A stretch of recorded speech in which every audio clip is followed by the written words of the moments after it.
Bismillah.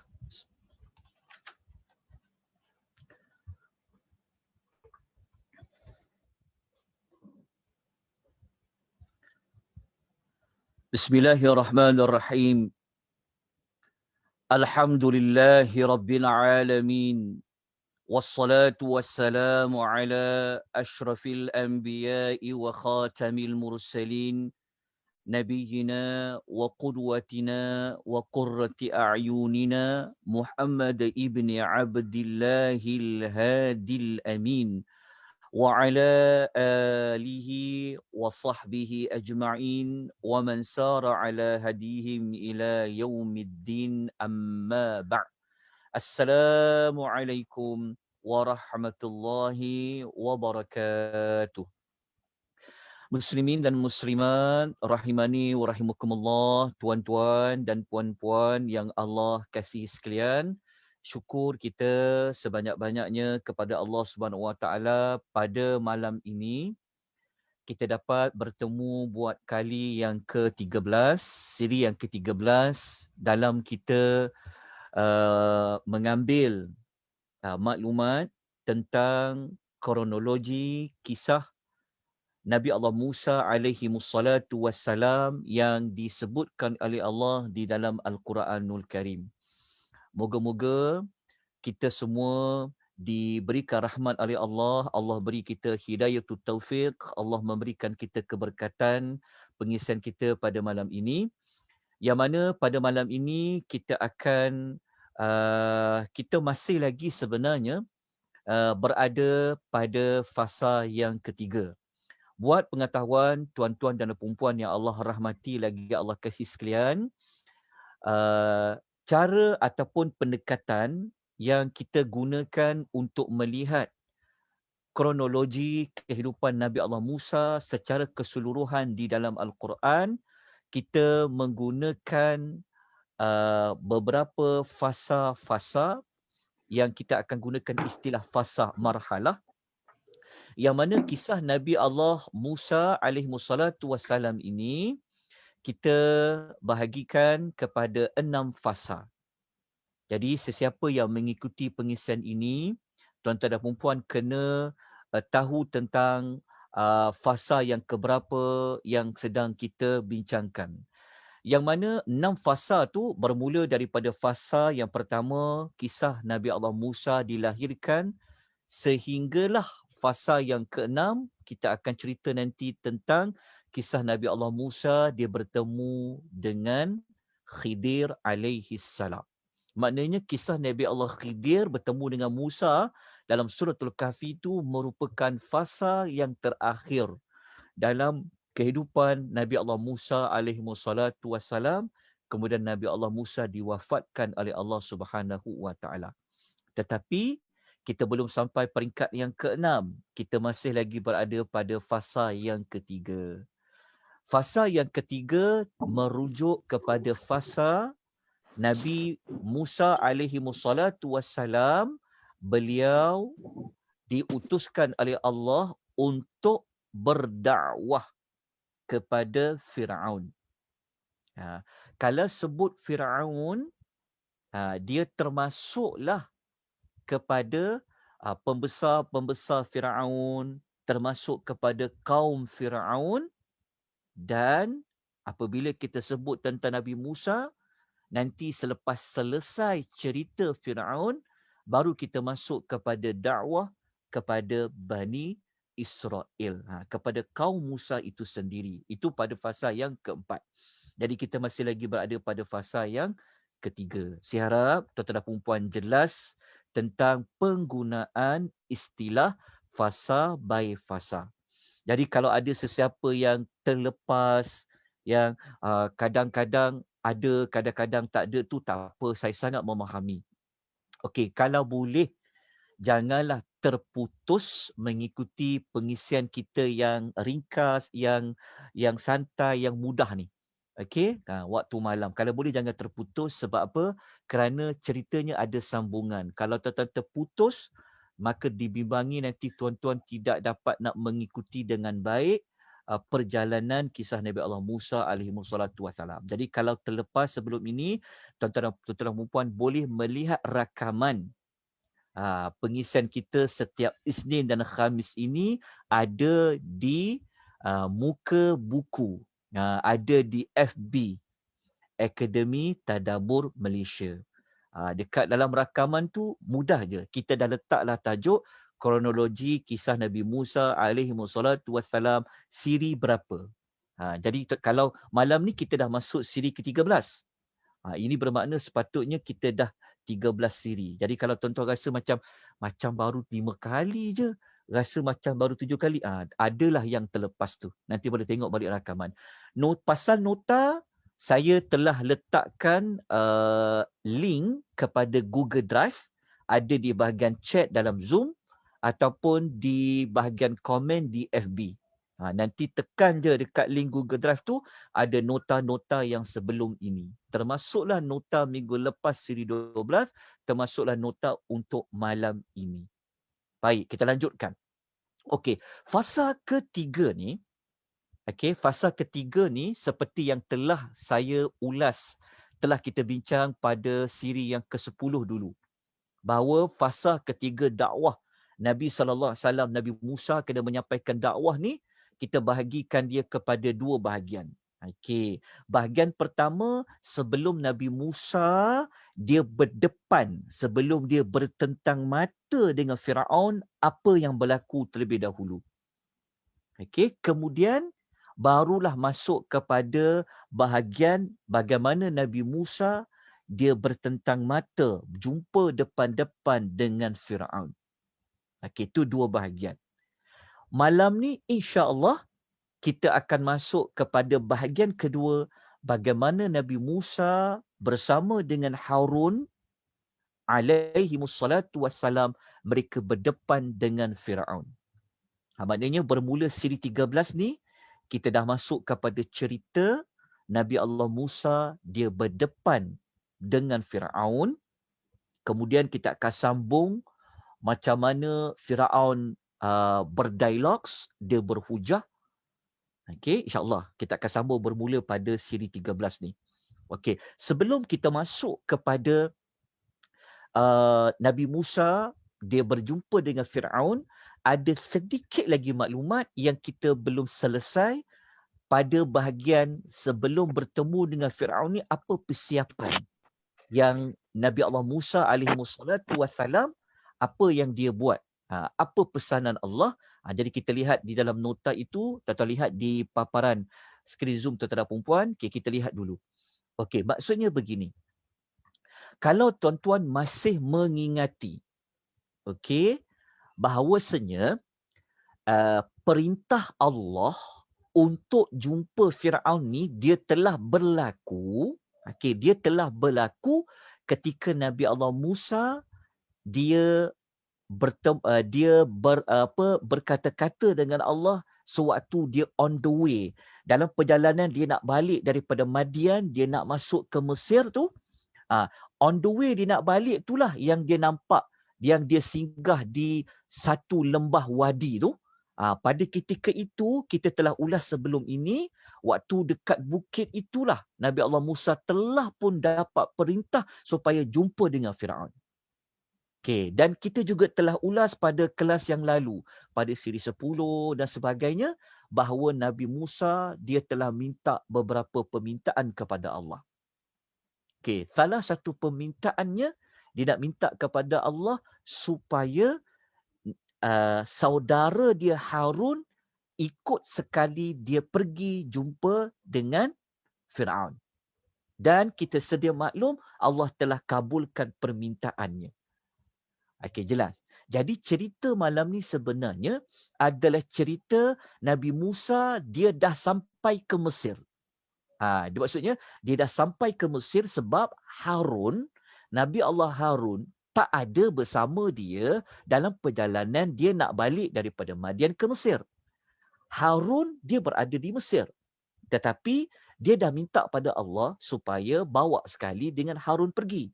Maka siri 13 ini kita dah masuk kepada cerita Nabi Allah Harun dia dah sampai dah dekat Mesir.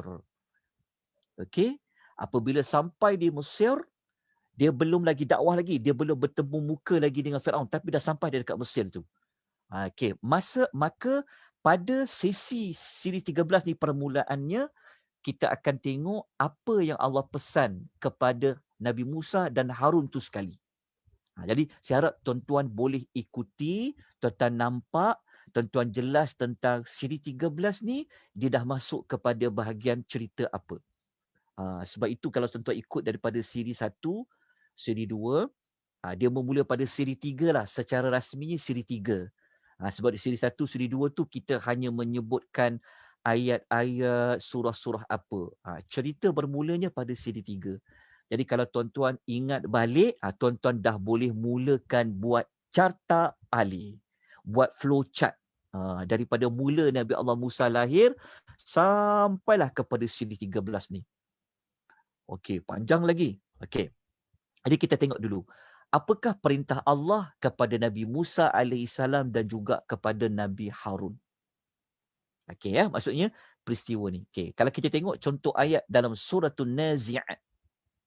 Okey, surah nombor 79, ayat 18 sehingga ayat 19, muka surat 584.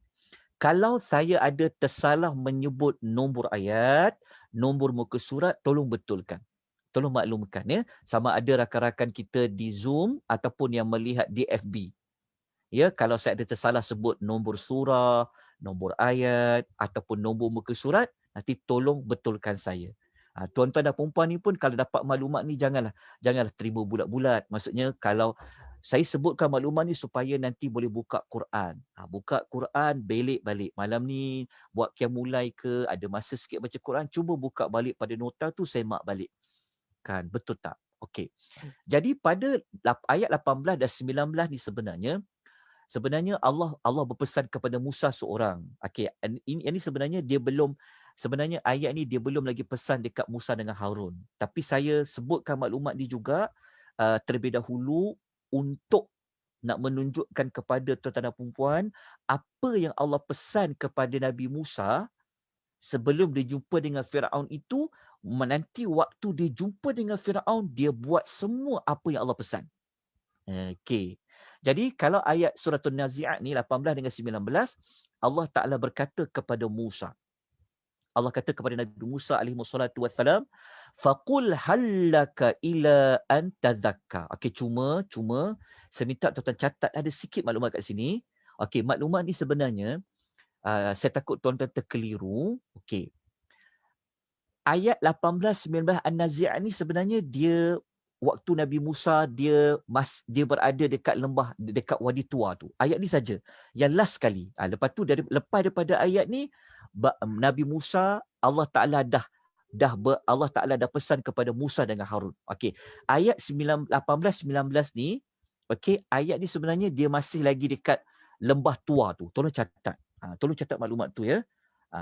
Sebab apa saya sebut juga maklumat ni pada malam ni kerana dia ada kaitan dengan Musa nanti, dia nak jumpa dengan Firaun, dia nak cakap apa. Apa perlu dia kata, maka kita kena ambil maklumat ni sedikit, ayat ni. Okey, ayat ni, ayat 18 surah An-Nazi'at, Allah pesan kepada Musa, nanti kalau jumpa Firaun, cakap dekat dia, tawarkan kepada dia apa? Ila antazakka. Engkau nak tak menyucikan diri engkau? Maksudnya, nanti Allah Ta'ala pesan Musa, kalau kau jumpa Firaun nanti, engkau cakaplah dekat dia, nak tak dia bertaubat? Nak tak dia jadi baik? Nak tak dia menyucikan diri dia daripada kesyirikan, dosa-dosa yang dia buat? Maknanya Allah Ta'ala beri ruang kepada Musa untuk dia bertaubat. Diguna istilah menyucikan. Menyucikan tu maksudnya, dah banyak sangat dosa Firaun ni. Kan mengaku Tuhan, bunuh manusia, tindas Bani Israel. Jadi Allah Ta'ala pesan kepada Musa, nanti kau jumpa dia, kau cakap dekat dia macam tu. Okey, maknanya Allah buka pintu taubat untuk Firaun. Okey, kemudian yang kedua, Allah Ta'ala kata kepada Musa, nanti kalau jumpa Firaun juga cakap apa dekat dia? Wa ahdiyaka ila rabbika fatakhsha. Okey, nanti kalau jumpa Firaun, cakap dekat dia, kau nak kenal tak sebenarnya Tuhan yang sebenar-benarnya siapa? Siapa Tuhan yang sebenar-benarnya? Kau nak tahu, maksudnya Nabi Musa nanti kalau dia jumpa dengan Firaun, maka Allah perintah engkau kenalkanlah, kau kenalkanlah Rob yang sebenarnya siapa? Sebab kita tahu Firaun dia setakat yang dia tahu dia itulah Tuhan. Firaun mengaku dialah sebenarnya Tuhan.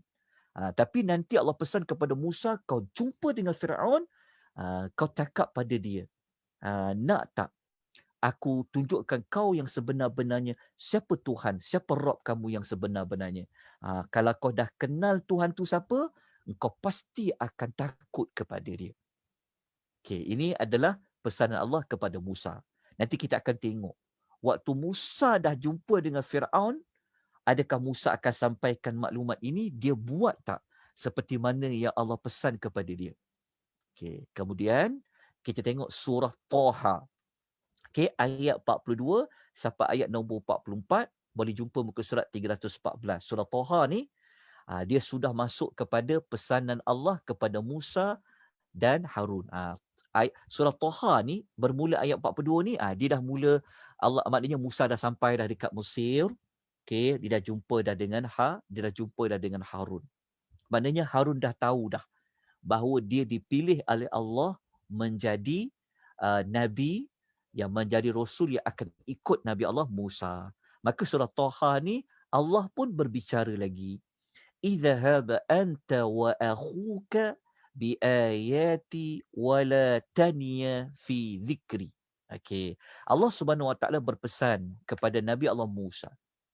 Allah Taala kata, pergilah engkau dan saudara engkau itu dengan membawa ayat-ayatku. Ayat-ayatku maknanya mukjizat. Okey, ayat-ayatku maknanya mukjizat yang dikaitkan dengan Nabi Allah Musa. Okey, siri sebelum ni kita dah belajar dah. Nabi Allah Musa ni dia ada dua mukjizat yang besar, iaitu tongkat dengan tangan bertukar menjadi cahaya. InsyaAllah siri yang berikut ni kita akan tengok bagaimana ayat cerita bagaimana Nabi Musa dia tunjukkan dua mukjizat dia. Maknanya Allah bukan suruh Musa dengan Harun pergi tanpa bawa apa-apa, tidak bawa apa-apa bekalan, tak. Senjatanya adalah pada mukjizat tu. Allah kata bawalah ayat-ayatku bersama dengan Harun. Wala taniya fi dhikri. Allah bagi tahu awal-awal. Dalam masa yang sama, korang berdua ni janganlah lupa, janganlah cuai dalam mengingatiku. Maksudnya Allah Ta'ala bagi tahu sumber kekuatan korang berdua ni adalah dengan mengingati aku. Kalau korang dua ingat kepada aku, nanti korang akan jadi kuat, korang jadi bersemangat, korang tak akan putus asa. Supaya maknanya Allah Ta'ala ingatkan. Allah Ta'ala ingatkan kepada Musa dengan Harun, walaupun kau ada senjata mukjizat, ayat-ayatku, kan? Tetapi dalam masa yang sama, kau jangan lupa ingat aku, kata Allah.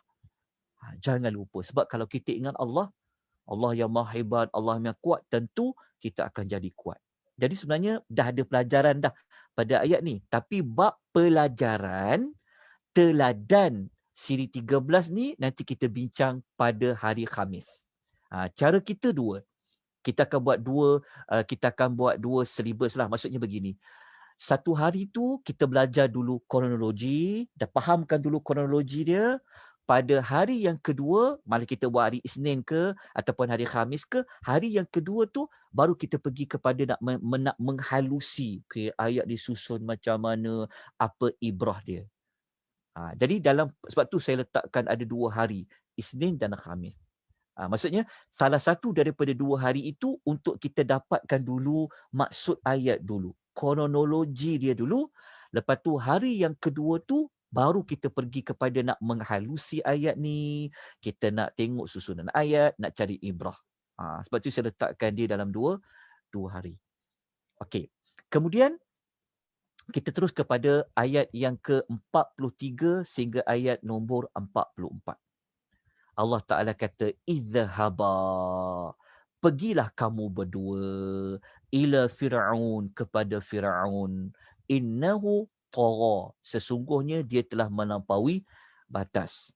Okey, kita dah belajar dah tentang ayat 43 ni. Maknanya Fir'aun, dia memang seorang yang melampaui batas. Maknanya tahap yang paling ekstrim dah dalam buat dosa ni kepada Allah. Kan Allah panggil dia seorang yang melampaui batas. Okey, lepas tu Allah pesan lagi. Faqula, kemudian cakaplah kamu berdua kepada dia.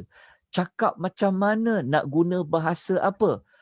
Qaulan layyinan. Cakaplah dengan kata-kata yang lemah lembut. Lemah lembut ni kata-kata ni, okey, perkataan layyinan ni lemah lembut, tuan-tuan kena faham. Lemah lembut ni, sopan santun cakap ni, ia hanya pada perkataan. Tetapi nak guna, maksudnya nak guna hujah apa? Hujah yang guna tu, dia kalau hujah tu sentak pun tak apa. Tapi kau bercakap tu lembut. Faham tak? Berkata lembut ni maksudnya bukan pada konten, bukan pada ayat, bukan pada hujah nak kemukakan. Tetapi pada cara bercakap tu. Itu maksudnya kata yang lemah lembut. Bukan pada penggunaan hujah tu. Kan nanti nak berdialog dengan Musa, nak berdialog dengan Firaun, bukan guna hujah yang lembut. Hujah tu boleh keras, boleh bagi dia tersentak, boleh bagi dia marah, tak apa. Tapi dalam bercakap tu, biarlah berlemah lembut. Okey, kenapa? Perkataan la'allahu ni para ulama tafsir mereka terbahagi kepada dua. Saya minta tuan-tuan bulatkan perkataan la'allahu. Okey, la'allahu dalam terjemahan diterjemah semoga. Semoga tu salah satu daripada tafsiran ayat. La'allahu, okey, la'allahu ni dia ada dua makna. Dia boleh dapat pada dua sudut. Sudut pertama merujuk kepada persoalan. Sudut yang kedua seperti terjemahan tu, semoga. Maksud dia, Allah Ta'ala kata, kau cakap dekat Firaun sekalipun dia telah ekstrim, paling berdosa sekali, melampaui batas dalam dosa, kau kena cakap dekat dia lemah lembut. Kenapa nak kena cakap dia lemah lembut? Dekat sini timbulnya dua sudut tadi. Kalau la'allahu diterjemah kepada persoalan, maknanya Allah Ta'ala kata, kita nak tengok. Kita tengok dia. Dia ni yatazakkar ke au yakhsha. Maksudnya kau cakap lemah lembut dekat dia tu, nanti tengok bagaimana. Dia akan ingat tentang dia tu siapa, asal usul dia siapa, ataupun tengok nanti adakah dia akan jadi takut. Itu kepada persoalan. Dalam terjemahan ni, dia telah terjemah supaya, semoga ataupun agar dia ingat atau takut. Dua-dua tu boleh. Dua-dua tu pentafsiran yang benar kata Al-Imam At-Tabari. Tapi dalam terjemahan kita, dia telah terjemah semoga ataupun supaya ataupun agar. Jadi fungsi bercakap lemah lembut tu, walaupun jumpa Firaun yang garang, yang melampaui batas, tetap kena cakap dia dengan bahasa yang cara cakap tu lemah lembut. Supaya apa? Supaya dia akan sedar diri dia tu siapa sebenarnya. Kan? Apabila dia sedar diri dia, moga-moga dia tu juga akan menjadi takut kepada Rabb, kepada Tuhan yang sebenar-benarnya. Okey. Okey, lepas tu kita akan sambung lagi. Okey, kita tengok surah lain pula. Okey, tuan-tuan dah dapat apa pesanan Allah? Apa perintah Allah kepada Musa? Kalau kita sampai pada ayat ni, kita dah tahu ada 3 lah kan antaranya kan. Ingatkan tentang siapa Tuhan dia sebenar. Lepas tu waktu bercakap tu guna pendekatan yang lemah lembut. Okey, lepas tu kalau kita baca dekat surah Asy-Syu'ara ayat 16 dan 17, muka surat 367 di dalam Quran, kita akan dapati ada maklumat tambahan. Nak cakap apa lagi kepada Firaun? Okey, kita belum lagi masuk kepada ayat yang Musa dia jumpa dengan Firaun depan-depan. Belum lagi, belum. Kita masih lagi bawah tajuk apa yang Allah nak pesan buat kali yang terakhir ni, pesanan Allah kepada Musa dengan Harun ni. Kalau kita rujuk dalam surah Asy-Syu'ara ayat 16-17, Allah Taala kata fa'tiya. Tuhan kata maka pergilah kamu berdua. Kepada siapa? Kepada Firaun. Kalau jumpa Firaun nanti nak cakap apa? Faqula. Kamu berdua cakaplah pada dia. Inna rasulu rabbil alamin. Okey. Sesungguhnya kami ialah rasulun, utusan rabbil alamin, Tuhan seluruh alam. Okey, maksud dia ayat 16 ni Allah pesan.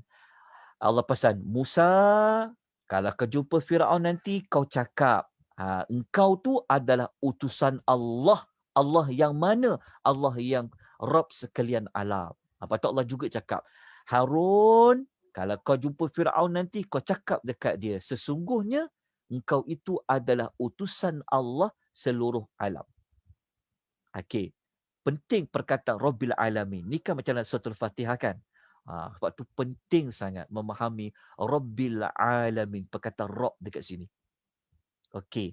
Jadi kita dapat pesanan dari Allah, nanti kalau jumpa dengan Firaun, korang berdua mesti memperkenalkan diri bahawa korang ini sebenarnya adalah utusan Rabb seluruh alam. Maknanya ayat ni sebenarnya nak bagi tahu juga secara tak langsung, akan bagi tahu kepada Firaun bahawa Musa dengan Harun ni adalah manusia. Mereka adalah utusan Allah. Mereka adalah hamba Allah. Okey, kemudian ada pesanan lagi. Allah Ta'ala kata, korang berdua nanti kalau jumpa dengan Firaun buat apa? An arsil ma'ana bani Israel. Korang juga kena minta dekat Firaun supaya bebaskanlah Bani Israel supaya mereka ini dapat ikut kami. Jangan lagi duduk di bawah naungan korang. Bukan lagi nak jadi hamba dan sebagainya. Bebaskan dia, lepaskan mereka, biar mereka ini bebas. Tak boleh diperhambakan. Nanti kita akan tengok ayat apa yang Bani Israel dibuat oleh Firaun. Kalau kita baca sebelum ni kita tahulah Firaun bunuh anak-anak lelaki, Firaun telah tindas mereka kan. Okey, jadi itu pesanan Allah kepada Nabi Allah Musa dan juga kepada siapa? Kepada Harun. Okey, dah selesai, dah faham? Okey, lepas tu kita lihat lagi. Okey, ada lagi, kita belum masuk lagi jumpa dengan Firaun sebab lepas ni baru kita akan jumpa. Lepas ni baru kita akan masuk sambungan ceritanya pertemuan Nabi Musa dengan Harun kepada Firaun secara bersemuka. Ni belum lagi jumpa. Ada lagi beberapa pesanan dari Allah Subhanahu wa Ta'ala. Kita tengok dalam surah Taha. Okey, dalam surah Taha, ambil semula surah Taha ayat 45 hingga ayat nombor 48, muka surat 314. Kita akan tengok apa lagi pesanan Allah. Okey. Selepas Allah Ta'ala perintah kepada Musa dengan Harun tadi, apa yang berlaku kepada Musa dengan Harun? Okey, Musa dengan Harun ni sebenarnya, okey, ni ayat 45, 48 kan? Ni surah Taha. Ingat balik, sebelum ayat 45 ni pasal apa? Ustaz, yeah. dalam nota tertulis surah Taha ayat 45 sampai 46. 45 sampai 46. Oh ya, saya dah baiki. Ada sikit maklumat tambahan. Ada sikit saya baiki. Saya ada tertinggal 2 ayat. Tolong catat 45 sampai 48 sebenarnya. Dalam nota tu saya bagi 45 46 kan. Sebenarnya saya tertinggal. Saya baca lagi sekali, saya tertinggal 2 ayat.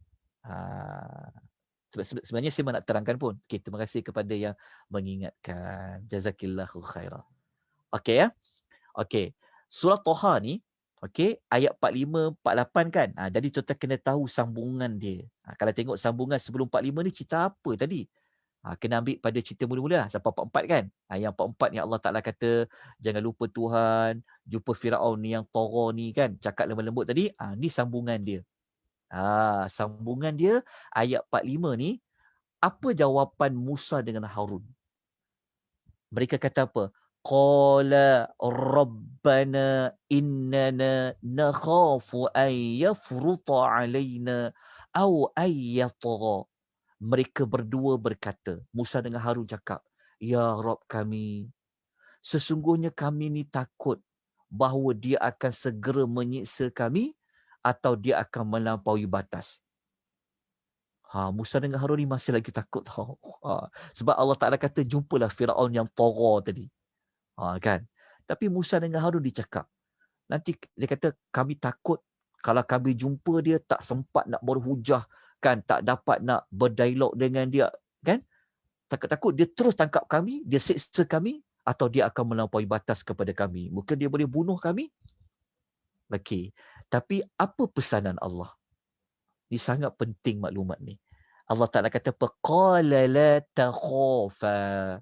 Ayat 46. Tuhan kata, Allah berfirman, korang berdua ni janganlah takut. Kata Allah, Innani ma'akuma. Allah kata, macam mana kamu jangan takut? Allah Ta'ala kata, sesungguhnya aku ada bersama-sama kamu berdua, kata Allah. Allah kata, janganlah korang berdua takut. Aku ada bersama-sama kamu, kata Allah. Bersama-sama bagaimana? Asma'u wa ara. Aku mendengar dan aku melihat. Maknanya Allah Ta'ala kata pada Musa dengan Harun. Okay, Allah Ta'ala kata, korang berdua jangan takut. Aku selalu sentiasa bersama dengan kamu. Aku dengar apa yang berlaku. Korang cakap apa, Firaun nanti cakap apa respon mereka. Semua aku tahu. Aku mendengar, kata Allah. Dalam masa yang sama, kata Allah, aku melihat apa yang berlaku. Jadi Allah kata apa? Jangan takut. Nanti kita akan tengok ayat yang berikutnya memang Musa ni dia dah tak takut dah. Dia benar-benar dapat kekuatan. Kita akan tengok macam mana dia berdepan dengan Firaun. Dia masih takut tak? Nanti kita akan tengok jawapan dia. Okey, fahamkan dulu cerita ni.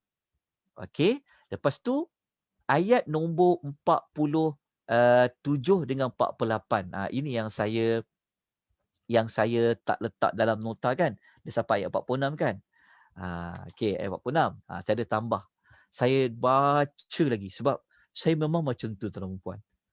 Ya, sebab yalah waktu kita buat nota ni saya memang takut sangat. Kalau saya nak sampaikan ayat Quran, saya memang akan baca. Saya tak makan pun tak apa dulu. Lepas habis ni baru saya akan selera makan. Sebab kita nak cerita ayat-ayat Allah Ta'ala kan. Saya sangat takut. Sebab tu kalau memanglah maksudnya saya akan semak balik, kadang-kadang takut tersalah. Rupanya saya tertinggal. Saya tertinggal ada dua maklumat. Okay, minta maaf ya atas kelemahan ni. Okay. Tuan-tuan boleh bacalah kan pada ayat, ayat nombor 47-48 kan. Kita tengok ayat 47. Tuan tambahlah. Lepas tu Allah Ta'ala kata kepada Musa dengan Harun lagi. Allah Ta'ala kata, Fa'tiyahu faqula inna rasula rabbika. Maka Allah kata, pergilah kamu berdua kepada dia. Fa'arsil ma'ana bani Israel. Wala tu'adzibuhum. Maksudnya, lepas Allah Ta'ala pesan tadi, kan, lepas tu mereka berdua takut, Allah pujuk, Allah bagi keterangan, lepas tu Allah Ta'ala kata, okey, pergi juga jumpa dengan Musa, jumpa dengan Firaun, korang berdua kena buat apa? Macam tadi, dia sama macam surah Syu'ara tadi. Allah Ta'ala kata apa? Bagi tahu kepada mereka bahawa korang ni daripada Rasul, daripada Rabb kamu. Utusan daripada Rabb kamu. Lepas tu dalam masa yang sama buat apa? Bebaskanlah kaum Bani Israel mengikut kami. Dan jangan engkau, wahai Firaun, seksa mereka. Daripada ayat ni kita tahu apa yang berlaku kepada Bani Israel. Firaun itu seksa mereka.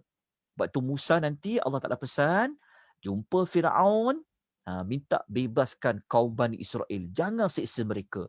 Bebaskan diorang, biar diorang ikut kami berdua. Lepas tu Allah Ta'ala kata lagi, Qad ji'naka biayatin min rabbik. Sesungguhnya kami telah datang kepada engkau bawa satu tanda daripada Rabb kamu. Maksudnya Allah Ta'ala pesan, Musa, kau datang kepada Firaun nanti, dalam masa sama engkau kena tunjukkan apa mukjizat yang kau ada. Itu dipanggil satu tanda. Dalam ayat ni kita dapat lagi satu maklumat, rupa-rupanya memang Allah Ta'ala bukan sekadar bekalkan dua mukjizat tu, tapi Allah minta kepada Musa nanti tunjukkan mukjizat tu. Tapi kita akan belajar nanti, akan datang, kita akan tengok.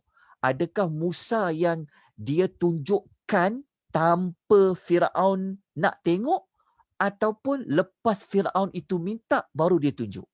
Nanti kita akan belajar pada ayat berikutnya. Tapi Allah pesan dah. Okey, tunjukkan kepada mereka. Allah kata, nanti kalau kau datang kepada mereka, cakap, engkau datang ni bukan dengan tangan kosong. Engkau membawa mukjizat daripada Rabb kamu. Lepas tu, cakap kepada Firaun. Wassalamu ala manittaba'al huda. Maksudnya, keselamatan itu adalah untuk orang yang mengikut hidayah agama Allah. Maksudnya Allah kata, dalam masa sama kau cakap dekat Firaun, kau ada bawa mukjizat untuk buktikan kau ni memang daripada Allah, memang daripada utusan Allah. Sebab tu aku ada buat mukjizat. Lepas tu korang ada buat mukjizat. Lepas tu Allah tak bagi tahu kepada Musa dan Harun, cakap dekat Firaun, kalau kau nak selamat, keselamatan itu hanyalah kepada siapa-siapa yang mengikut petunjuk. Maknanya kalau tak ikut, tak selamatlah. Okey. Tengok ayat nombor 40, 48. Ini tambahan dia. Lepas tu, bagi tahu kepada Firaun, inna qad uhiya ilaina. Sesungguhnya telah diwahyukan kepada kami. Maknanya, kenapa Allah kata telah diwahyukan kepada kami? Maknanya Allah bagi tahu, Musa, Harun, korang bagi tahu dekat Firaun nanti kalau jumpa dia, bagi tahu kami ni berdua telah Allah bagi wahyu nak menunjukkan apa, bahawa Musa ni datang bukan kepentingan sendiri, ia memang Allah yang hantar. Lepas tu apa yang dia nak cakap ni semua dari Allah, antaranya apa yang Allah wahyukan, annal azaba ala man kadzdzaba wa tawalla. Azab akan ditimpakan kepada orang yang mendustakan ayat-ayat Allah dan berpaling darinya. Maknanya, masa mereka jumpa Firaun nanti, pesan dekat Firaun bahawasanya kami diberitahu oleh Tuhan kami yang lantik kami jadi Rasul ni, kami nak bagi tahu kepada engkau, wahai Firaun, Tuhan kami janji, azab ini akan ditimpa kepada orang yang mendustakan ayat-ayat Allah dan dia berpaling daripadanya. Kami dah bawa mukjizat ni. Kalau kau berpaling daripada mukjizat ni, kau tetap tak percaya juga, maka kau akan dikenakan azab. Inilah pesanan daripada Tuhan yang telah memberi wahyu kepada kami. Okay, maknanya dia buat ugutan lah. Nak ugut ni. Tapi mereka cakap juga tak? Mereka cakap lah. Beraninya? Ya, sebab Allah Ta'ala telah janji tadi. Ingat tak? Jangan takut. Aku bersama dengan korang berdua. Aku melihat apa yang berlaku. Aku mendengar apa yang berlaku. Dari Nabi Allah Musa dengan Harun, mereka dah jadi seorang yang ada kekuatan dah. Okey, habis maklumat ni, barulah masuk kepada cerita mereka berjumpa dengan Firaun secara bersemuka. Maknanya yang awal-awal yang mereka dakwah, mereka berjumpa Firaun dulu.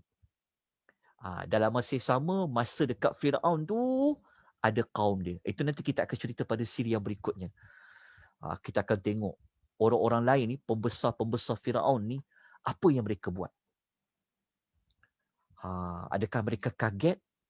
Adakah mereka buat apa? Nanti kita akan tengok pada ayat yang siri yang berikutnya.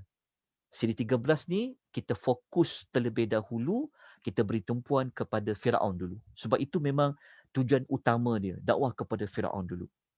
Lepas tu nanti baru kepada pembesar-pembesar dia, kepada kaum dia. Okay. Baru kita masuk kepada sambungan cerita dia, pertemuan dengan Firaun secara bersemuka. Jadi, saya harap tuan-tuan dan puan boleh mengikuti mengikuti kronologi susunan bagaimana Allah Ta'ala perintah kepada Nabi Musa, lepas tu Allah perintah kepada Musa dan Harun, barulah mereka berdua bertemu dengan Firaun. Jadi tuan-tuanlah yang buat dia punya carta alih dia, sambungan cerita dia. Okey, sekarang bertemulah Firaun bersemuka dengan Nabi Musa. Adakah Firaun akan tangkap terus ke? Bunuh Musa ataupun bagaimana, kan? Okey, kita akan lihat bagaimana Allah cerita pada kita. Okey. kita pergi kepada ayat dalam surah Al-A'raf. Okey.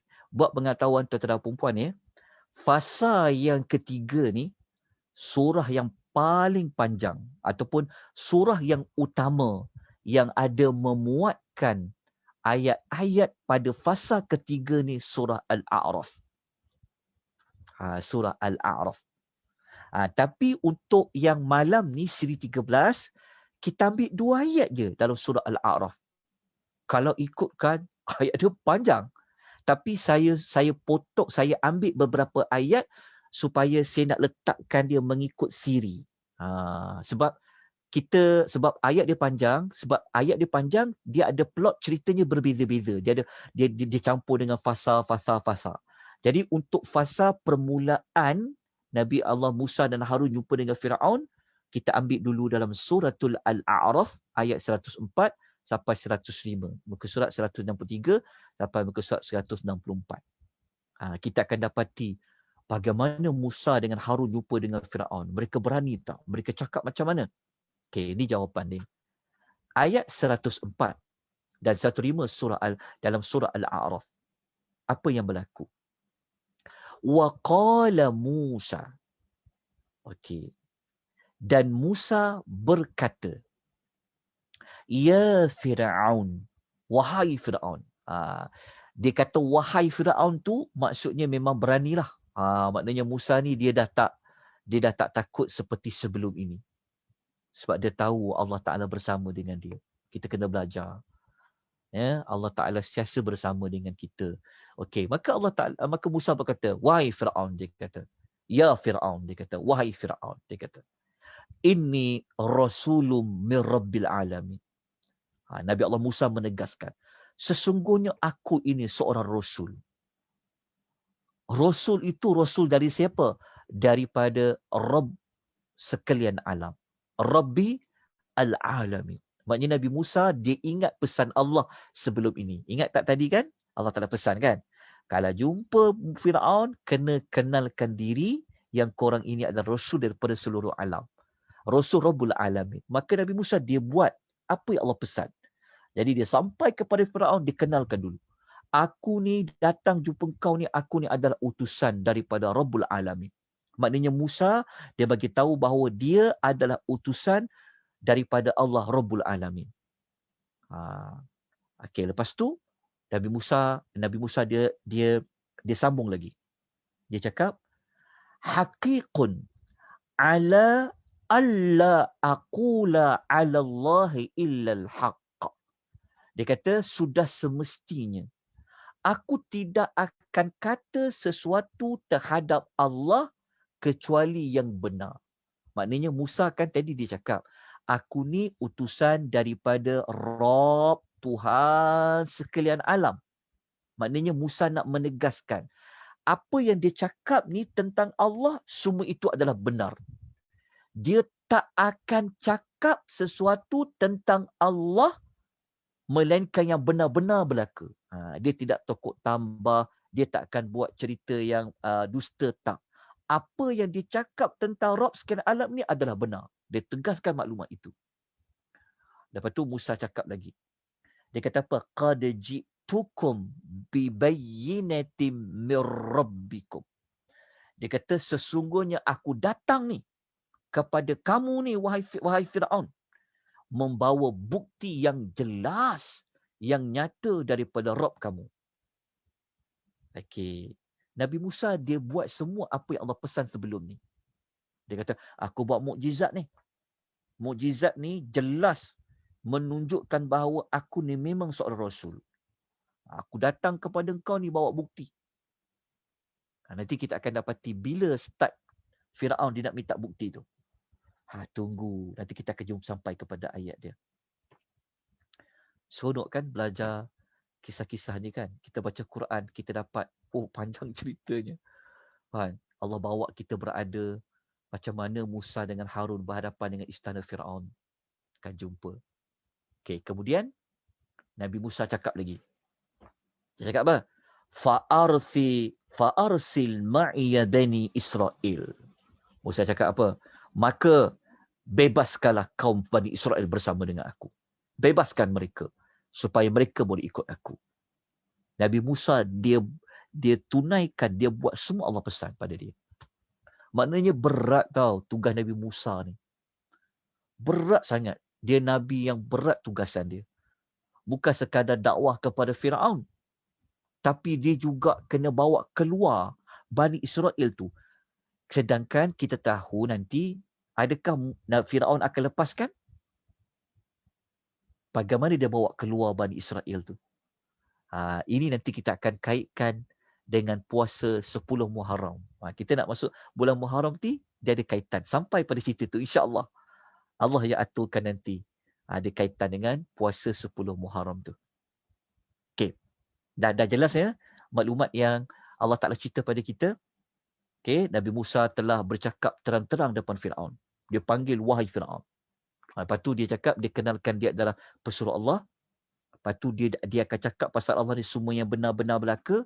Lepas tu dia bawakan bersama dia bawa bukti, iaitu mukjizat tu. Lepas tu dia minta kepada Firaun supaya apa? Supaya lepaskanlah Bani Israel bersama dengan dia. Okey, selesai. Jelas ya? Faham kan? Okey. Apa jawapan Firaun? Agak-agak tertelah perempuan. Ni saya cuba dengan sedaya upaya untuk menyusun ayat. Dia kalau kita ikut susunan surah, kan, surah Al-A'raf ni, surah yang awal lagi daripada Toha kan. Tadi kita baca surah Toha, kita rujuk surah Syu'ara lah, kan. Kalau kita baca ikut surah, memang akan terputus cerita dia. Tetapi ada sebab. Kenapa Allah letak kisah Musa Firaun tu dalam surah Al-A'raf? Itu nanti pada pusingan yang kedua habis nanti saya akan terangkanlah. Kenapa dalam surah Baqarah itu kemudian kita cerita. Kita dapatkan dulu keseluruhan cerita Nabi Musa ni. Okay, kita jangan terputus. Kita cerita sampai habis. Okey. Kemudian kita tengok apa jawapan Firaun kepada Nabi Musa alaihi wassalatu wassalam. Okey. Tahu jawapan dia? Kita tengok dalam surah Syu'ara. Surah Syu'ara ni, tetap masih ingat lagi tak? Pada siri yang ke-12 pada minggu lepas, pada hari Khamis, kita telah bentangkan bagaimana ayat-ayat dalam surah Syu'ara. Tetap masih ingat lagi? Surah Syu'ara. Surah Syu'ara ni surah yang fokus tentang apa? Nanti kena rujuk balik siri 12 ya. Siapa yang terlepas siri 12, tolong lihat semula rakaman siri ke-12, nanti tu tak akan dapat jawapan. Bagaimana style ayat, macam mana ayat tu disusun dalam surah Syu'ara pasal Nabi Musa. Surah Syu'ara ni adalah surah yang menunjukkan perdebatan tentang bagaimana ada penolakan hujah-hujah yang dibawa oleh Nabi Musa. Sebab tu ayat dia panjang. Surah Syu'ara ni ayat dia panjang, menyebut tentang dialogs. Musa bagi jawapan, Firaun lawan balik. Tu dia panjang dalam surah tu Asy-Syu'ara. Kita tengok ayat 18 sampai ayat nombor 22. Muka surat 367 sampai 368 dalam Quran. Okay, kita tengok. Apa jawapan Musa? Apa jawapan Firaun kepada Nabi Musa? Maafkan saya. Okay, kita tengok apa jawapan Firaun. Allah Ta'ala kata pada kita, Qala alam nurabbika fina. Dia, iaitu Firaun itu, dia menjawab. Dia jawab selepas lepas Musa cakap perkara tadi tu kan. Ingat tadi dalam surah Taha tadi kan. Okey. Firaun menjawab. Dia kata apa? Alam nurabbika fina walidan. Dia kata, bukankah kami telah menjaga engkau dalam kalangan kami semasa engkau lahir? Maksudnya Firaun, okey, dia nak ungkit balik jasa baik dia dah buat dekat Musa tu. Dia cakap apa? Engkau tak ingat ke? Bukan kami yang jaga engkau daripada engkau bayi dulu. Duduk dalam istana kami. Walabista fina min umurika sinin. Dan engkau telah membesar tinggal bersama kami selama berapa tahun daripada umurmu. Maknanya lama lah sebenarnya. Sebab apa? Kan Nabi, jadi sebab tu kita kena tengok balik pada cerita Nabi Allah Musa lahir pada fasa 1 tu. Wah, cerita dia menarik kan? Okey, daripada ayat 18 ni, kita nak mencari jawapan. Kalau kita baca ayat 18 ni, kalau kita tengok secara sepintas lalu, Firaun yang Nabi Musa jumpa ni, mestilah Firaun yang jumpa dia mula-mula dulu waktu dia lahir fasa 1 kan? Tapi tak juga macam tu. Sebab apa? Boleh jadi Firaun ayat 18 ni adalah anak kepada Firaun yang sebelum ni. Boleh jadi juga sebenarnya. Sebab tu ada yang tanya sebelum ni dalam kelas kan. Adakah Firaun yang sama yang Nabi Musa akan jumpa nanti? Saya telah kemukakan ayat ini. Sebab daripada ayat ni, Firaun jawab. Kan dia kata, bukankah kami yang telah jaga engkau masa lahir? Masa yang kotak kayu sampai kepada istana Firaun yang isteri Firaun tu jumpa tu kan? Kan? Jadi, siapa lagi yang Firaun dekat sini? Dia sebenarnya dia terbuka kepada interpretasi lain. Sama ada memang Firaun itu umurnya panjang, Firaun yang jaga Musa mula-mula dulu kan, sampailah Musa dia jadi wahyu, dia dapat jadi rasul. Adakah dia orang yang sama? Ataupun ayat 18 ni adalah anak Firaun. Sebab Mesir, siapa yang jadi pemerintah Mesir, dia dipanggil Firaun juga. Adakah dia? Jawapan dia wallahu ta'ala alam. Walaupun dalam kitab-kitab sejarah al-mu'arrikhun, historian, mereka mengatakan yang Musa nak dakwah ni, jumpa ni adalah Firaun yang best yang berikutnya. Okey. Jawapan dia wallahu ta'ala alam. Saya tak boleh beri jaminan. Saya tak ada ilmu nak menentukan Firaun yang mana. Sebab cerita dia lama sangat. Kita cerita Malaysia ni pun, dah 50 tahun lebih merdeka ni pun tak ingat dah cerita Jepun tu. Dalam buku sejarah pula bertukar-tukar sejarahnya. Itu baru 50 tahun lebih. Macam mana kisah Musa nak tahu cerita dia? Hanya Allah je yang tahu cerita sebenarnya apa. Jadi Allah tak bagi tahu. Okey, dalam hadis pun tak bagi tahu, maka jawapan dia wallahu ta'ala a'lam. Sama ada Firaun yang ayat 18 ni adalah Firaun yang sama mula-mula ketika Nabi Musa lahir tu ataupun anak dia. Wallahu ta'ala a'lam. Saya tak ada jawapan dekat situ. Okey, jadi itu jawapan dia. Okey. Kemudian Firaun ni dia cakap lagi. Dia kata wa fa'alta fa'alataka wa fa'alta fa'alataka allati fa'alta wa anta minal kafirin. Dia kata Musa, engkau kan dah buat satu perbuatan. Maksudnya ayat 19 ni, Firaun ni dia ingatkan balik. Engkau kan dulu pernah membunuh orang. Engkau telah buat satu perbuatan ni, maksudnya dikaitkan dengan kisah yang Nabi Musa pernah menumbuk seorang kaum Firaun yang mati tu kan. Rupa-rupanya cerita dia orang masih ingat lagi. Bukankah kau dulu ada buat kesalahan? Engkau buat salah tu, dia kata apa? Dia kata, engkau ni termasuk dalam kalangan orang yang kafir. Kalau kita baca ayat tu, kafir tau. Dia kata, wa anta minal kafirin. Dan engkau termasuk di kalangan orang yang kafir. Tapi kafir kat sini kafir apa? Kafir nikmat, kufur nikmat. Jadi kat sini terjemahan dia apa? Engkau termasuk dalam orang yang tak kenang budi.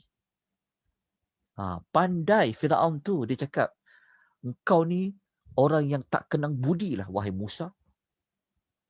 Kan? Kami dah jaga engkau lama-lama dalam istana kami. Lepas tu engkau ni ada buat salah pada kami. engkau ni memang betul-betul lah termasuk orang tak kenal budi. Tuan nak tahu apa jawapan Nabi Musa? Allah Ta'ala cerita dalam surah yang berikutnya.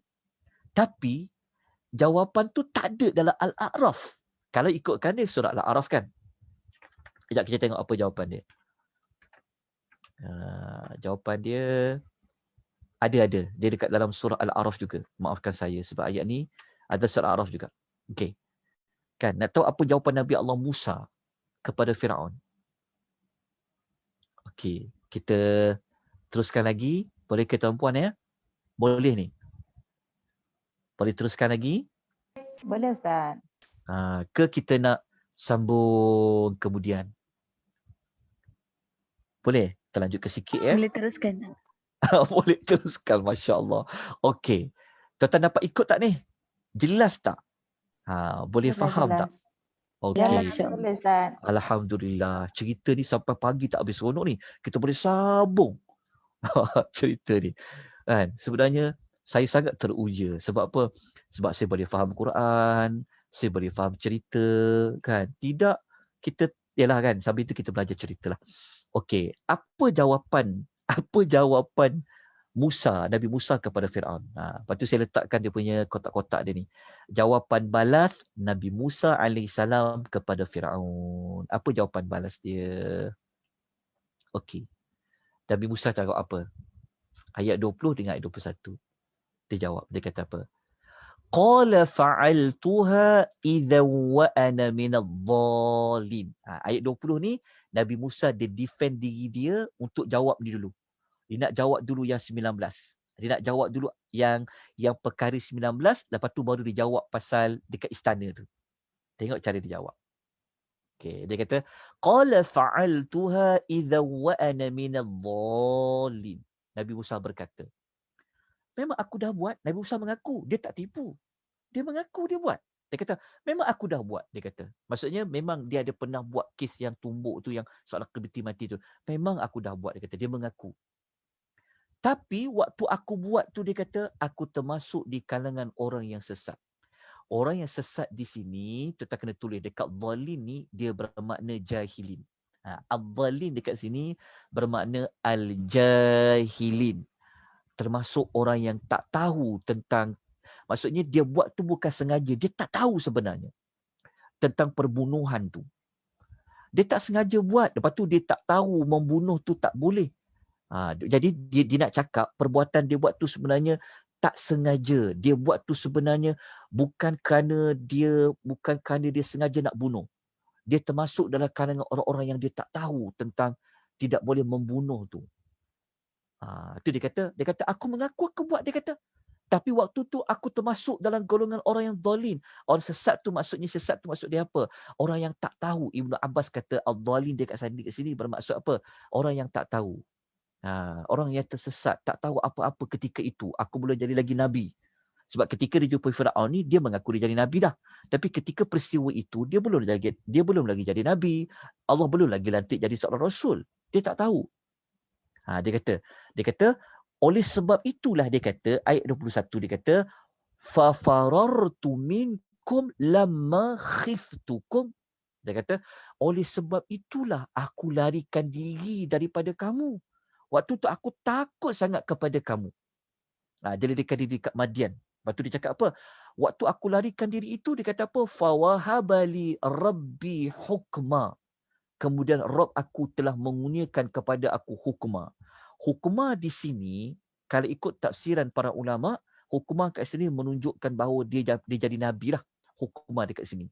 Lalu waktu aku dah larikan diri aku, kan dalam tempoh 10 tahun tu dia larikan diri kan.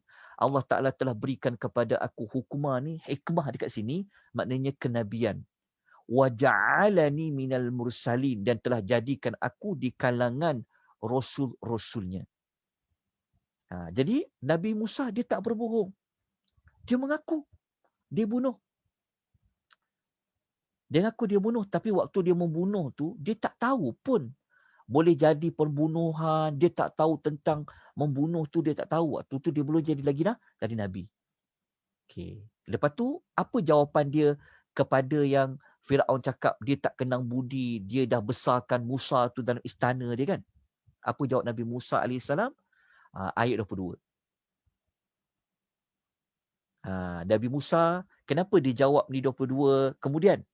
Kerana isu pentingnya pasal pembunuhan tadi. Lepas tu dia berjawab pasal dekat istana. Dia jawab apa? Ayat 22 ni ada banyak tafsiran para ulama.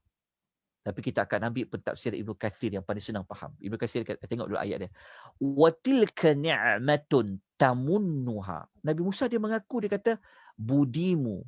Dia kata memeliharaku tu. Dia kata tamunnuha, yang kau bangkit-bangkitkan alayya. Maksudnya yang kau duk ungkit-ungkit pada aku tu, yang kau jaga aku ketika kecil, aku duduk membesar dekat istana kau tu, kata Musa, yang kau duk ungkit-ungkit. Bangkit-bangkit tu dalam bahasa kita, yang kau duk ungkit-ungkit balik tu, dia kata kan an abbatta bani Israel, hanya kerana engkau telah bertindak memperhambakan Bani Israel.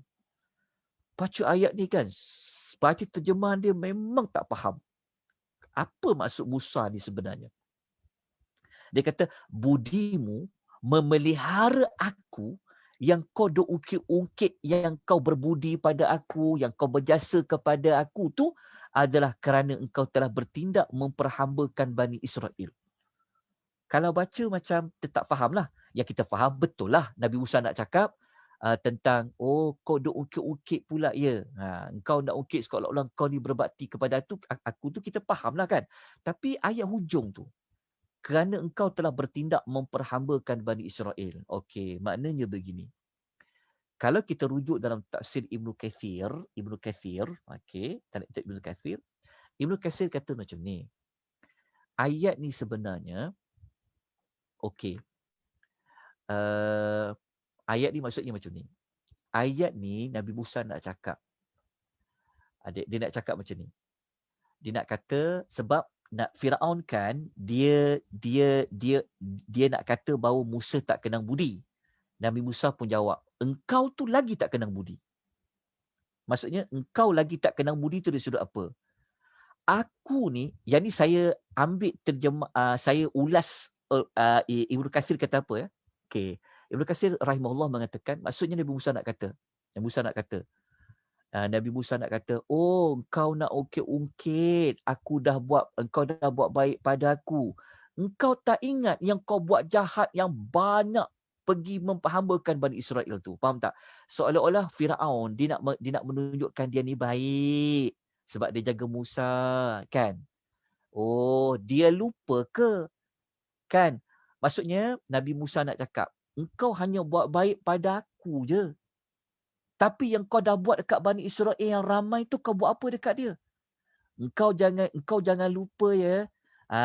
Engkau yang buat jahat kepada Bani Israel tu, lebih teruk perbuatan kau buat jahat kepada Bani Israel tu berbanding dengan aku ni yang tak kenang budi kau jaga aku tu. Faham tak maksudnya? Maksudnya Nabi Musa nak cakap apa? Nabi Musa nak cakap, kau jangan ingat kau ni baik dengan kau jaga aku.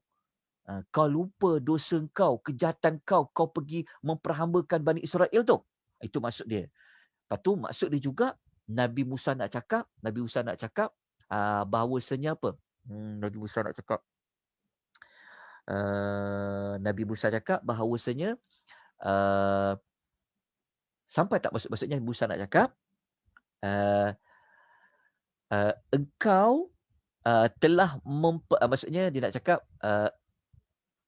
engkau telah maksudnya Nabi Musa, ayat dia saya susah betul nak cerita ayat dia macam ni.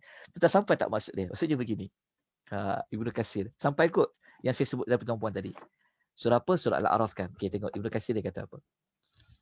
Okey, kejap ya. Al-A'raf ayat nombor 22. Sebab saya sangat takut nak ulas ayat-ayat Allah Ta'ala ni. Sebab tu saya kata, kita tengok ayat Al-A'raf ya, ayat 22 ni, supaya kita tak salah tafsir ayat Allah. Berdosa besar kita mentafsirkan ayat Allah Ta'ala. Asy'ara Ustaz. Asy'ara deh. Asy'ara ke? Bukan ni Syu'ara 22 yang watilkan ni'matun tamunnuha tu ke? Bukan ni, ayat 22 ni. Ni surah Syu'ara Syu'ara Ustaz. Syu'ara ya. Oh, saya sebut Ha. tadi, saya masuk. Tapi yang fa'al Tuhan ni betul kan? Ini surah apa? Syu'ara Syu'ara juga. Kejap bentar Oh, itulah kejap Dah semak tadi? Ya, ada buka Quran. Yelah. Betul lah ni Syu'ara lah ni. Sebab dia ayat betul lah ni. Dia duduk kat sini tadi. Ni kan? Ayat 18 betul, sampai 22. Betul lah. Betul lah ni Syu'ara. Okey. Maksudnya begini. Maksudnya Nabi Musa ni dia nak menempelak Firaun sebab Firaun ni mengaku dia baik sebab jaga Musa, betul tak? Tapi dia nak tutup kejahatan dia. Maksudnya dia nak tutup kejahatan dia dengan dia mengatakan dia telah jaga Musa, sedangkan dia cuma jaga Musa seorang. Tapi nak dibandingkan kesalahan dia dengan dia menyiksa, dia memfahamakan Bani Israel itu lagi banyak.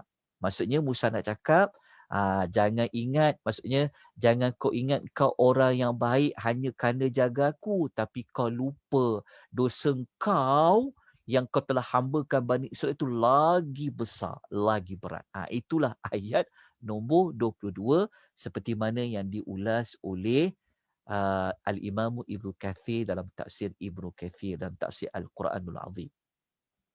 Okey, jelas ya? Faham dekat sini. Okey. Lepas tu, apa lagi berlaku? Firaun, dia pun tanyalah kepada Musa tentang Rabb seluruh alam. Ni dia macam dah masuk kepada dialog hujah. Jawab, tanya. Jawab, tanya. Okey.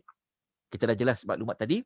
Sekarang kita nak sambung pula pada cerita Firaun, dia bertanya kepada Nabi Musa alaihi salam tentang Rabb seluruh alam. Sebab apa? Sebab tadi kan Nabi Musa telah kenalkan, telah bagi tahu dia ni adalah utusan daripada Allah sekalian alam. Musa sebut tu. Sangat penting perkataan Rabbul Alamin. Rabbul Alamin. Rabbul Alamin tu. Okey. Jadi Firaun tanya kepada Nabi Musa tentang siapa Rabbul Alamin yang korang duk cakap tu. Okey, kita rujuk dalam surah Syu'ara, kita ambil ayat 23 dahulu. Dalam surah Syu'ara, lepas tu baru kita gunakan surah Taha balik semula.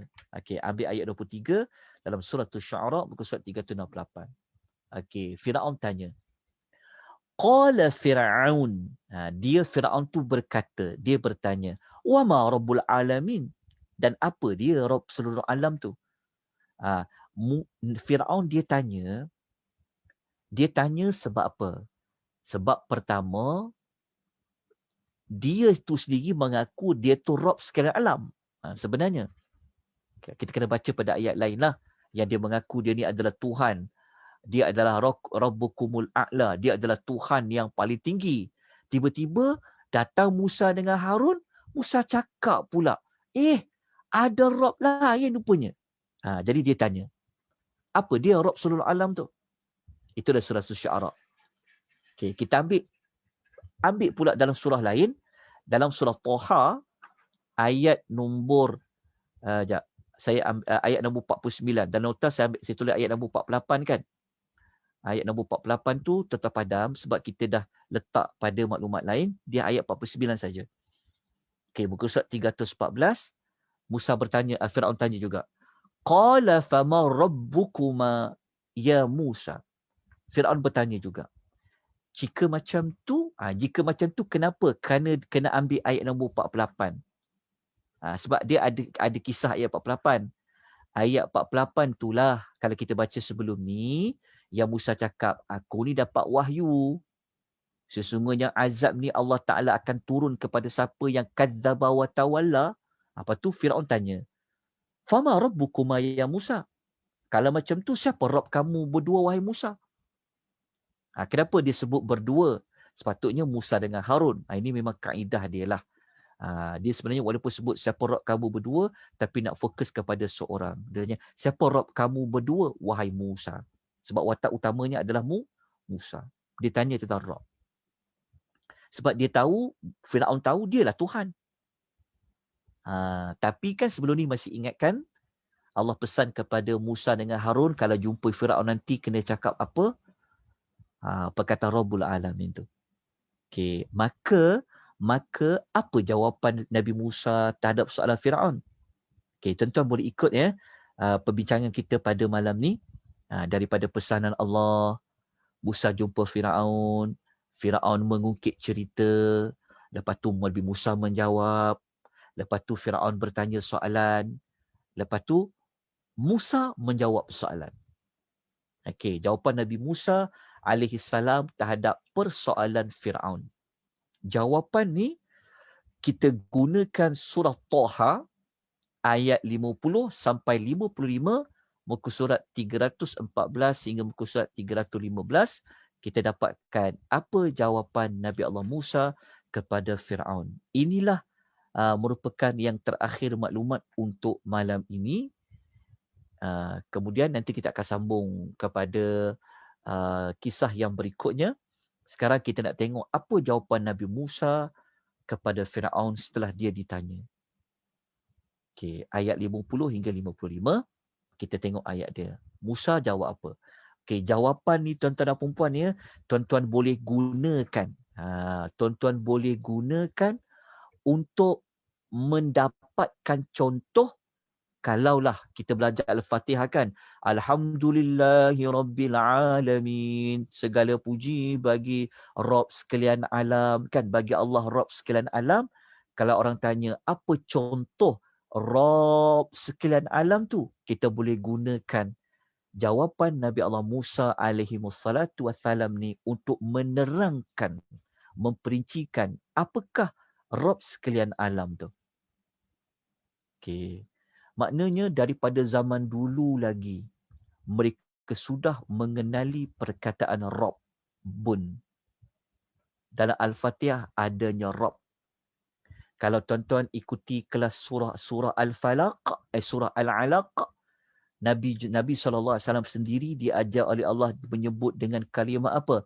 Bismi Rabbika, dengan nama Rabb. Tidak guna Bismillah. Tapi guna nama Bismi Rabbika. Guna nama Rabb. Perkataan Rabbu ni sangat besar maklumat dia. Kalau kita belajar dalam cerita Ashabul Kahfi, kita tak ikut nanti pada hari Sabtu, kita akan tengok doa Ashabul Kahfi dia menyebut dengan perkataan Rabb. Sebab tu dalam doa-doa dalam Quran dimulakan dengan Rabbi dan Rabbana. Nama-nama Allah Al-Husna ni tiga yang besar, tiga yang utama. Rabbu, Ar-Rahman dengan Allah. Rabbu, Allah, Rabbu dengan Ar-Rahman. Tiga-tiga tu ada dalam suratul Fatihah. Jadi Nabi Musa jawab. Dia kata, qala rabbuna allazi a'ta kulla syai'in khalaqahu summa hada. Musa jawab, Rabb kami, dia kata, Rabb kami, Rabb yang hantar Nabi Musa tadi jadi rasul, Rabb yang bekalkan Nabi Musa dengan mukjizat tadi tu, Rabb juga yang memberi ancaman kepada Firaun kalau dia berdusta, dia berpaling, dia akan dapat azab. Maka dia kata, Rabb kami tu, dia kata, maknanya Nabi Musa nak kata bukan Firaun tu Rabb. Sebenarnya Tuhan yang sebenar Rabb tu, siapa dia kata? Adalah yang telah memberikan kepada setiap sesuatu bentuk kejadian yang sesuai dengannya. Lepas tu setiap sesuatu tu Allah buat apa? Fahada, summa hada, kemudian Allah beri hidayah kepadanya. Ayat 50 ni pula banyak juga ulasan daripada para ulama tafsir. Ayat 50 ni kita boleh faham begini. Ayat 50 ni Nabi Musa bagi tahu. Setiap sesuatu yang Allah ciptakan ni, yang Allah jadikan ni, Allah Ta'ala jadikan sesuai dengan kejadian dia. Contohnya kalau manusia, dia dengan watak manusia. Kalau dia bin haiwan, dia dengan watak haiwan. Kalau manusia yang lelaki, dia dengan watak lelaki. Maksudnya, setiap memberikan kepada setiap sesuatu bentuk kejadian sesuai dengannya. Maksudnya, setiap yang Allah ciptakan tu, dia memang ikut ciri-ciri dia. Kalau manusia, ciri-ciri kemanusiaan dia. Kalau haiwan, ciri-ciri haiwan dia. Tumbuh-tumbuhan, kita macam tu. Itulah yang dimaksudkan ucapan Nabi Allah Musa alaihi wassalam. Lepas tu dia cakap, Tuhan yang telah jadikan sesuatu itu ikut ciri-ciri apa yang Tuhan ciptakan dan Tuhan beri hidayah kepadanya. Hidayah tu maksudnya, kalau macam manusia kan, kalau macam kita manusia, kalau kita lahirkan, siapa yang tunjuk ajar kita kalau bayi dia boleh mulut dia pandai, dia pergi hisap susu, dia hisap puting ibu dia, macam mana bayi boleh boleh meniarap. Siapa ajar? Kita ajar tak anak tu meniarap? Tak pernah. Tapi kenapa bayi tu dia boleh, maksudnya mulut digunakan untuk dia menangis, betul tak? Macam mana bayi tu dia boleh meniarap sebagainya. Ya, itulah maksud hidayah. Tuhan beri dia hidayah. Sebab tu hidayah yang mula-mula kalau kita belajar jenis-jenis hidayah, kita boleh ambil dalil ni. Maksudnya hidayah yang paling asas sekali adalah Allah telah beri semua anggota badan kita ni dia berfungsi dengan sendiri. Betul tak? Macam mana tangan dia boleh fungsinya untuk memegang. Siapa ajar? Tak pernah kita ajar pada anak, tapi kenapa tangan anak tu kalau kita pegang dia boleh pegang, dia boleh Allah lah. Macam mana mulut tu dia boleh mengunyah, macam mana mata tu dia boleh berfungsi mata. Kita tak pernah ajar. Itulah maksud hidayah kat situ. Itu contoh dia. Maknanya Musa bagi tahu, Rob ini adalah Rob yang telah buat sesuatu ni mengikut ciri-ciri dia. Lepas tu ciri-ciri dia tu Tuhanlah yang bagi hidayah kepada dia. Nabi Allah Musa terangkan macam tu kepada Firaun. Lepas tu Musa jawab lagi. Bukan Musa jawab. Firaun dia nak sekat hujah Nabi Musa ni, kan? Dia tanya. Dia kata, fama balul qurunil ula. Dia kata, qala fama balul qurunil ula. Firaun dia terus potong cerita, dia kata, kalau macam tu, macam mana dengan keadaan kaum-kaum yang terdahulu? Maksud dia, Nabi Musa tadi kan, dia cakap, Tuhan Rob sekalian alam ni adalah Rob yang telah menggerakkan sesuatu, cipta sesuatu, buat dia ikut fungsi dia, kan? Jadi, Firaun ni, dia cuba nak matikan hujah Musa. Dia kata, macam mana pula dengan orang sebelum-sebelum ni? Maksudnya, sebelum Musa, maknanya yang mereka tak pernah kenal Tuhan tu. Faham tak? Maknanya Musa ni dia nak kata, oh kalau Tuhan yang buat macam tu, Tuhan macam mana orang-orang yang dah mati sebelum kita? Orang dulu-dulu ni, Tuhan dia Tuhan yang mana pula? Siapa pula yang bagi mereka ni boleh bergerak, boleh berjalan, boleh bercakap, boleh makan, boleh minum, boleh beranak, semua tu. Mereka tu siapa pula? Tuhan yang mana pula? Tak faham tak? Jadi Musa ni, dia seolah-olah dia nak mengatakan bahawa siapa pula Tuhan yang hidupkan, yang buat seperti apa yang mereka lalui sekarang tu. Dia tanya, orang dulu macam mana? Yang mereka tak pernah kenal Tuhan tu. Sebab Nabi Musa cakap dekat Firaun sekarang ni, yang orang dulu-dulu, orang yang moyang-moyang dulu macam mana? Okey. Jadi, apa jawapan Nabi Allah Musa alaihi salam pada ayat yang ke-52? Nabi Musa jawab apa? Dia kata, qala ilmuha 'inda rabbiki fi kitabin. Nabi Musa menjawab, dia kata, dia kata benda-benda yang lalu, benda-benda lepas ni semuanya berada di dalam ilmu Rabb aku, dia kata. Ilmu tu tertulis dalam kitab. Kitab tu maksudnya dalam Lahul Mahfuz. Maknanya Musa kata, benda-benda lepas-lepas ni, moyang-moyang lepas-lepas ni, semua itu di bawah pengetahuan Allah. Allah je yang tahu. Benda tu semuanya, semua telah tertulis dalam sebuah kitab.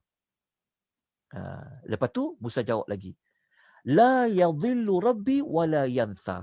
Rabbku tidak pernah keliru, tak pernah juga lupa. Maknanya Musa ni, Firaun, dia nak kata bahawa orang dulu-dulu ni mereka macam mana pula? Kan mereka yang tak pernah tahu Tuhan dia sebenar siapa. Kan yang mereka dah buat syirik tu. Macam mana pula? Macam mana dengan Firaun yang dulu-dulu tu? Macam mana pula dia kata? Macam mana Tuhan nak buat dekat diorang? Jadi Musa cakap, yang itu semua Allah tahu. Semua telah tertulis dalam sebuah kitab dekat Lauh Mahfuz. Allah Ta'ala tahu.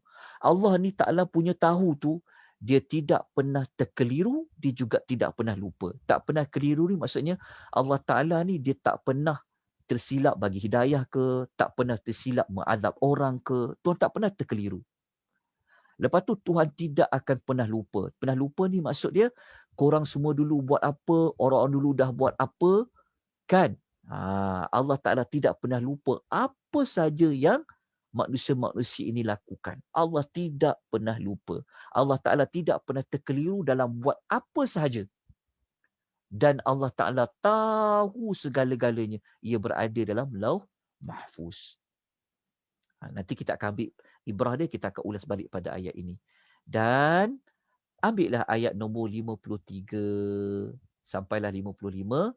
Okey, ayat 53 ni Nabi Musa menerangkan lagi. Rob ni yang kau tanya tu wahai Firaun, yang sebenarnya Rob ni siapa? Dialah allazi ja'ala lakumul arda mahda wa thalaka lakum fiha subula. Rob itulah yang telah jadikan bumi ni sebagai hamparan. Hamparan ni maksudnya yang kita boleh berjalan. Hamparan bumi ni kan hamparan ni bukan maksud data yang kita faham data tu. Hamparan ni maksudnya Allah Ta'ala bentangkan bumi ni untuk kita boleh hidup di atasnya. Allah jadikan bumi ni sebagai hamparan. Lepas tu, Rob itu juga, dialah yang telah buatkan kamu jalan-jalan. Jalan untuk kamu bergerak dari satu tempat kepada satu tempat. Lepas tu, Rob itu jugalah yang telah menurunkan hujan dari langit. Sumber rezeki, Rob itu. Lepas tu hujan dari langit itu pula turun disebabkan Rob tadi itu. Maka keluarlah pelbagai jenis apa? Tanam-tanaman min nabatin syatta. Banyaklah keluar tanam-tanaman, buah-buahan berlainan keadaannya. Maksudnya Nabi Musa nak cakap, Tuhan itu pemberi rezeki dari langit, yang turunkan hujan dari langit. Sebab kita tahu, kenapa Nabi Musa sebut maklumat itu? Kerana kita tahu Mesir kan terkenal dengan tanam-tanaman. Tetapi masih ingat lagi kisah yang Nabi Yusuf yang dia mentaksir mimpi tu kan. Mesir tu memang terkenal dengan tanam-tanaman.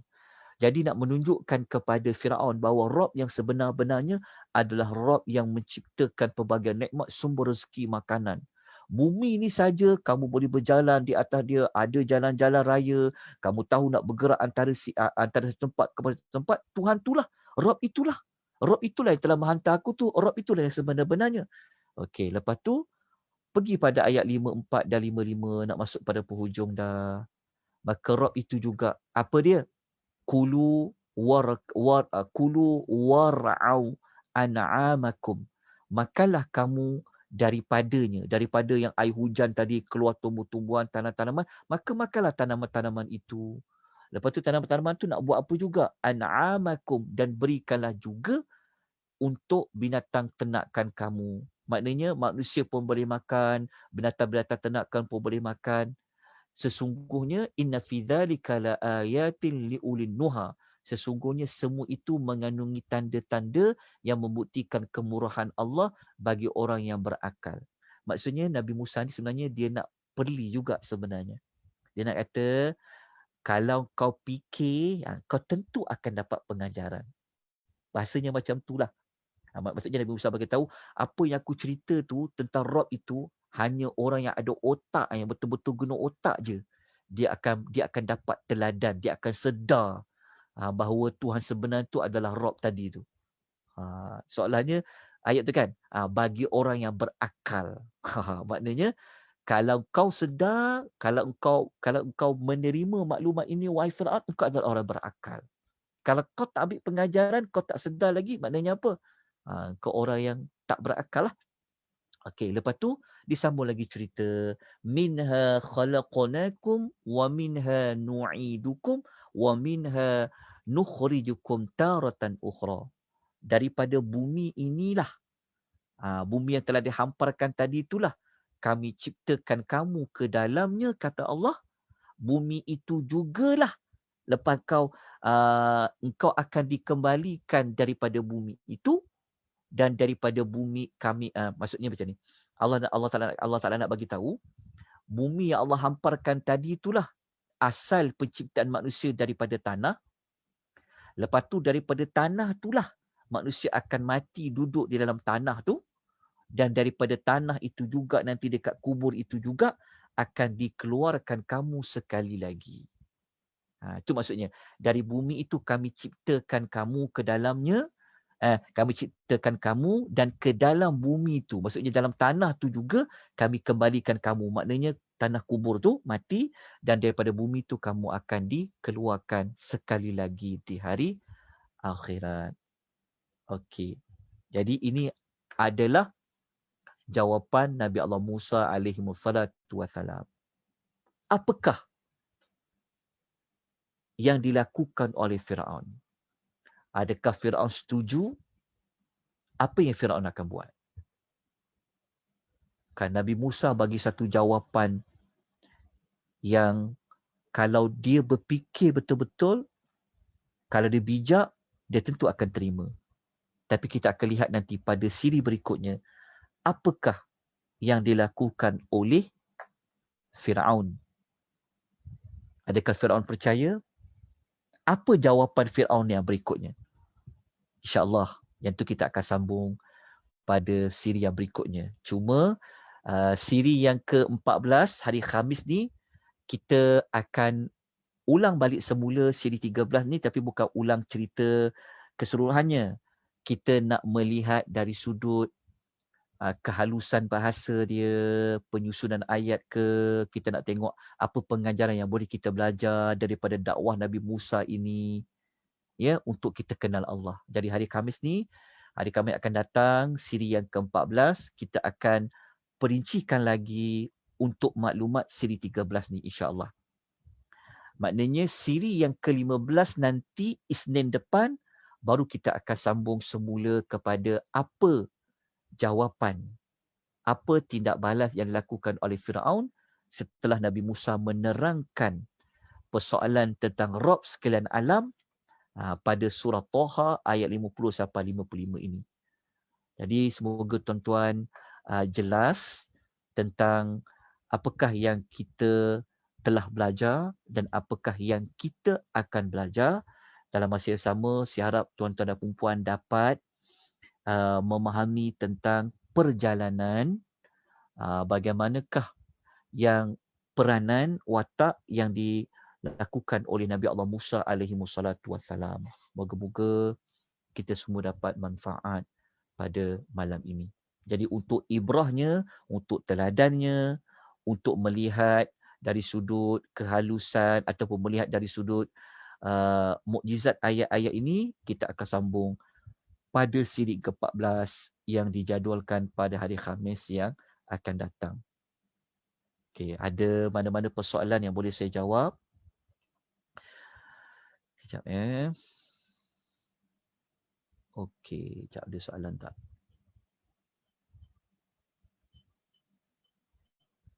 Okey, tak ada soalan. Soalan secara verbal ada.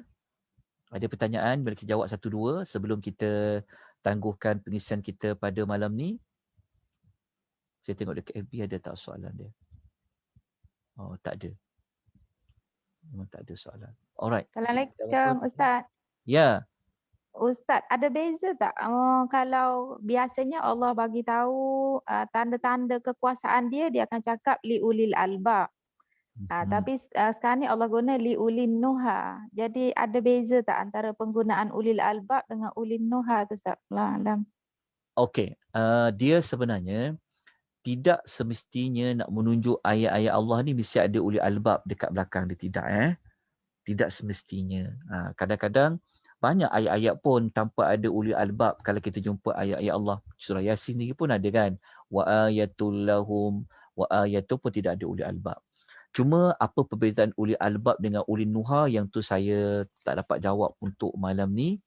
Yang ni saya kena dapatkan lagi maklumat jawapan dia yang sebenar-benarnya, nanti saya jawab pada kelas akan datang. InsyaAllah. Untuk perbezaan ulil an-nuha dengan ulul albab. Okey, baik Ustaz. Syukran Ustaz. Wa iyyakum. Ada soalan lain? Boleh kita bawa soalan ni pada hari Khamis akan datang. Okey. Ada pertanyaan lain?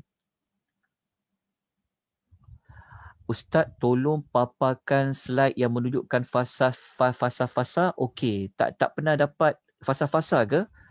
Okey, fasa-fasa dia gana ke? Ni fasa dia. Ni kena tengok siri yang ke 2 tak silap saya. Ada nota siri 2. Ni fasa-fasa dia lah. Fasa 1, fasa 2, fasa 3, fasa 4, fasa 5, fasa 6. Fasa dia. Ni yang Puan Nurhani bertanya tadi. Okey, ada soalan lain? Dapat tak fasa-fasa ni? Nanti saya akan kemas sikit ni lagi lah. Fasa 1 ni siri berapa, fasa 2 siri berapa, fasa 3 siri berapa. InsyaAllah pada kelas yang akan datang, kita akan cuba kemaskan maklumat tu. Sebab kita dah masuk 13 siri ni. Okey. Ada pertanyaan lain? Jika ada pertama maklumat pun boleh berkongsi juga ya. Tak mestinya daripada pihak saya. Mungkin tuan-tuan ada mengikuti kelas mana-mana pengajian yang ada maklumat yang saya terlepas pandang. Saya tersalah cakap ke, boleh juga. Boleh tegur juga. Boleh bagi tahu. Okey. Kalau tak ada, okey, dah snap dah. Okey, kalau tak ada kita jumpa insya-Allah pada hari Khamis akan datang. Pada siri yang ke-14. Jadi sesiapa yang ada kelapangan pada pagi esok kita ada pengisian tadabbur suratul waqiah, anjuran ahsanul amala jam 10. Kemudian pada sesi petang ada kelas untuk mengenali Rasulullah sallallahu alaihi wasallam melalui ayat-ayat Al-Quranul Karim. Dijemput semua tuan-tuan dan puan-puan, bagi siapa yang ada kelapangan ya, tidak ada kelas-kelas yang lain dijemput. Aqulu qouli hadza wa astaghfirullahal azim wa billahi taufiq wal hidayah. Wassalamu alaikum warahmatullahi wabarakatuh. Subhanakallahumma wa bihamdika asyhadu an la ilaha illa anta astaghfiruka wa atubu ilaik. Wal 'asr, demi masa sesungguhnya manusia di dalam kerugian. Ilal ladzina amanu wa 'amilus shalihat wa tawasaw bil haqq wa tawasaw bis sabr. Selamat malam tuan-tuan dan puan-puan. Selamat istirahat. Assalamualaikum. Ustaz, Assalamualaikum. Terima kasih Ustaz. Assalamualaikum. Waalaikumsalam. Assalamualaikum.